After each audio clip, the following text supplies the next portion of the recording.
ദൈവം യോശുവയോട് വാക്ക് പറയുന്നത് എന്താ? ഞാൻ മോശയോട് കൂടെ ഇരുന്നത് പോലെ നിന്നോട് കൂടെയും ഇരിക്കും. യോശുവയുടെ പുസ്തകത്തിൽ ഈ വായിച്ച വാക്കിന്റെ പിന്നിൽ ഒന്ന് സാഹചര്യം മനസ്സിലാക്കാൻ നന്നായിരിക്കും.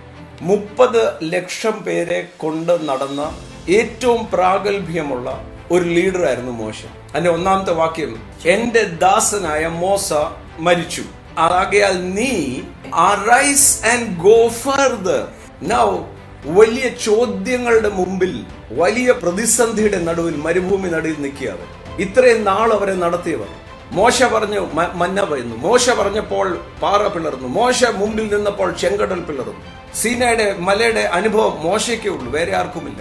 അതുപോലെ തുല്യമായി പറയാൻ പറ്റാത്ത ലീഡർഷിപ്പ് ക്വാളിറ്റി, അങ്ങനെ ശക്തനായിരിക്കുന്ന ഒരു മോശ പെട്ടെന്ന് he's out of the scene. Now ദൈവം ഇതിനെക്കുറിച്ച് ദുഃഖിക്കുകയോ ടെൻഷൻ അടിക്കുകയോ ചെയ്യുന്നില്ല. അതിന്റെ കാരണം താഴെ പറഞ്ഞ വാക്ക, ഞാൻ മോശയോട് കൂടെ ഇരുന്നത് പോലെ നിന്റെ കൂടെയും കാണും. ഈ കനാൻ ദേശത്തിലേക്ക് പ്രവേശിക്കാൻ ആ വസ്തു കിട്ടാൻ പോകുന്നതിന്റെ തൊട്ട് മുമ്പിലാണ് ഈ സംഭവങ്ങളെല്ലാം നടക്കുന്നത്.